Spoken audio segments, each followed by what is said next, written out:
Now it's recording. Okay. Anyway, try not to get frustrated. It's Mercury retrograde, guys. Anyway, so I just decided this channel is just probably going to be like a spiritual vlog type of thing, and I'll just talk about my experiences. And today, like, I just want to talk about kind of like what happened. So I'm not in a good space. I don't feel well mentally. I think physically I'm starting to feel better. But if you guys don't know, but I was diagnosed with something called mast cell activation syndrome 3 years ago. And I basically developed it it got exacerbated from living in mold for 2 years. And I probably more than likely have always had it. But when I started having symptoms about maybe 10, 15 years ago, they were mild in comparison to what happened 3 years ago.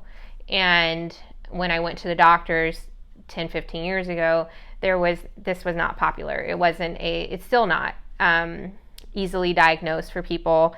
And because it's a symptomatic issue, people get treated separately for different things. So like for me, my MCAS will flare up and I'll have watery eyes, stuffy nose, digestive issues, paralysis on the right side of my body. That's on a bad day. Pain in achy joints, inflammation. That's why I can't really like lose this weight quite yet. Because my body is just chronically inflamed. And also it can cause insomnia, depression, anxiety, like the gamut, right? And since the symptoms move around, if you don't have a qualified doctor, or back in the day when they didn't really have this diagnosis as popularized, you end up treating things separately. Like you end up treating your digestive issues and calling it IBS, and you end up treating your anxiety and getting meds for that. But the truth is it's mast cell, or for me, it was mast cell activation syndrome. So, and if you want to look up more about what that is, feel free, Google it. It is not a fun syndrome at all. It's very difficult. And sometimes I'll read in Reddit other people's experiences, and I think, oh, well, mine's not that bad yet. So anyway, with that being said, I want to talk about the spiritual component of MCAS. I might get to that in this video, or I may not. I really want to talk about what happened today. So just to give like kind of a backstory, when I was diagnosed, my apartment, I lost all my belongings to an overgrowth of mold that was happening from the HVAC system. And the thing is, I was living in it for 2 years, but it was a new apartment. It didn't smell like mold. Even when they found the leak, it didn't smell like mold. So I just didn't know. I knew when it started growing on the furniture that something was going on. So I lost everything, or pretty much everything. And I thought, well, this is a great opportunity then to just be a digital nomad. It was something I wanted to do right before COVID hit, and I felt like it was ramping up. And I think everyone has the story. Like, everyone thought 2020 was going to be like the year. And so I was like super excited because my freelance was working in a way, because I'm a graphic designer by day. And my freelance was working in a way where like I would be booking jobs like ahead of time, and people knew me and they wanted to book me, and then I could take these breaks in between when I needed them and know that I would have security in a month or two. And so with that idea, I was like, well, I can do digital nomading like in between those time frames or I could just take a break for a month and go travel somewhere. And so that was my plan in 2020. COVID hit, boom, boom, ba-da-da, none of that happened. And so fast forward to 2023, the mold takes over my apartment, and I'm like, okay, I'm gonna do that now, because I don't have anything holding me back. I don't have an animal, like a pet. I don't have a boyfriend. I don't have a kid. It's just me. And I was over LA. I lived in LA for 19 years around that time.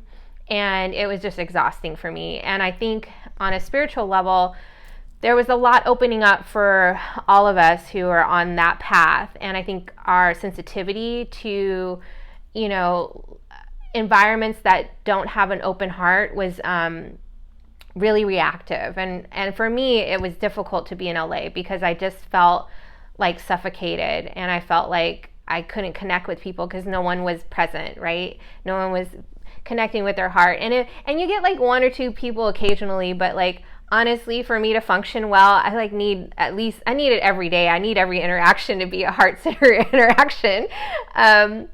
So I decided to move around. So the first 2 years, great. I had a great time. I spent a couple months somewhere and a couple months somewhere else, and it was working out really well.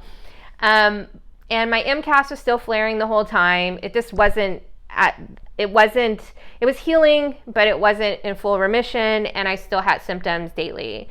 And so what happened last year was I ended up losing my sense of smell because I had a sinus infection from all of the MCAS inflammation. And even with this not being able to breathe, I had scheduled a uterine fibroid surgery, a laparoscopic surgery. And so my body was already weak. I was stressed out. I went into the surgery wanting to get the fibroids out so that I wouldn't have additional pain, because they also cause issues for me and make my MCAS flare up as well. So I have this surgery, and I don't really take well to the anesthesia. I'm not feeling good. And I stay at my friend's house to recover. And I'm doing fine, but there's this humidity happening in the home. And eventually, after like a week, because I have a 2-week rest before I go back to the doctor for a follow-up, after a week, I'm starting to notice my MCAS symptoms that I usually have when I'm around mold start flaring up. And I realize that I'm reacting to the space because I feel better when I leave and go for a walk. And so I think that with my sinus issue impacted my mast cells, and they went into overdrive because I was supposed to be healing. And my MCAS, my mast cells were already overactive, and then here I am in mold again. So it's going wacko. It's like, oh my God, we're gonna protect this person, protect this body, but with that, it's a lot of release of histamine and inflammation, and that causes its own issues. So that happens. I move out of that space. I get to another friend's place to heal. And then I'm getting better, and I decide I'm going to go to Hawaii. But before I go to Hawaii, I'm like, let me take care of this nose thing, because I'm still having this, I can't smell in stuff, even though I got affected by the mycotoxins from the mold in my friend's place prior. So I go to ENT, they give me amoxicillin. Okay, and we all know what antibiotics do. So when I get to Hawaii, which is, Oahu, which is going to be moist anyway, it's going to have mold everywhere. I also take my antibiotic. And so I wipe out my gut bacteria, unfortunately. And I'm in a place that, as much as it's beautiful and very expensive, it was in Ward's Village. The manager and the owner did not take care of the home well. So there was dust and mold and the AC, among other things I just don't want to get into. And so I had huge flares, and I had a rash happening, which was new to me, and very bad gut issues. So why am I telling you all of this? Because that was in, let's see, what month was that? March, I believe, or no, January. So basically my body just since then has been trying to get out of overdrive. A big component of remission on MCAS is getting your nervous system to calm down and to get that system out of this high gear of fight or flight. So since then, my body had been in this fight or flight. Now it's fighting really hard. And I end up developing an issue where I just literally can't be anywhere where there's the minuscule amount of dust or mold. And air conditioners bother me even if there's not really a good amount of mold to be reacting to. It just has to be the regular level that probably comes through that everyone else can process. But my poor body, I don't want to say my poor body, my mast cells react because they're trying to protect me. And so anyway, since Hawaii, I have been bouncing around to shorter and shorter and shorter and shorter stays. And I'm doing hotels right now, which is not working out for me. And I've been looking for, and I don't want to cry, but I've been looking for housing, and I've already tried to stay in two apartment buildings, and they both didn't work. One had a water intrusion issue that had mold happening. The other one had an issue with the air quality because they didn't change the air filters. And mind you, these were brand new buildings. So I'm just saying this to say that today was rough because I extended the stay in this hotel for 4 more days, but I don't know where I'm going next. And everywhere I look online, it has to be new, it can't have carpet, it's all these things. And I'm not finding anything. And I'm also not really hearing spirit right now. Spirit for the last year has been telling me where to go. Go here, go there, check this out, walk down this street, here you can stay here. And it's really guided me the whole way. The only thing Spirit has said to me in the last about what's happening now is they want me to build a house. Now here's the thing, I don't have the money to build a house. And I get it, I manifest stuff way back in the day, but I'm a different person now, and I'm not saying I can't manifest it now, but I feel like it's a big ask when I'm just tired and I want to rest. And I just need a place to kind of like settle myself so I can figure out how to build a house. So anyway, and I know the builders that I want to connect with. I kind of like found Green Environmental. They're called Synergy 360, and they actually have a housing development in Tucson called Element. And I love the house. I love what they're going to build, but it's $1 million, and which is compared to California prices, it's a steal. But I don't know how I would qualify for that. So, and granted, I haven't even tried talking to a real estate agent or anything about it. And honestly, I don't know if I want to live in Tucson. So there's all these factors. And so anyway, with that being said, I've just told the universe, hey, I need time to figure that out. What I really need right now is a place to rest my head that I can kind of, like for 3 to 4 months, so I can kind of build up stamina to get there. And so I went for a walk today. I went for a walk in this cute little area, and as I'm walking, I'm not feeling good. I'm sad, and I'm lost, and I don't know what I'm doing next, and I'm questioning my faith, I'm questioning my spirituality, I'm questioning everything, because everything that I've gone through, as much as it's been magical, and I will share those events with you guys eventually, it's been a lot, and it's required a lot. It's required a lot of letting go of things and trusting blindly and moving forward without knowing where you're going next. And it's been difficult. So I'm having a moment, and I'm walking, and I'm thinking about how difficult it is, and I don't think I can do this anymore, kind of thing. And I don't even know if it's worth it, because I haven't received yet what Spirit has told me is coming.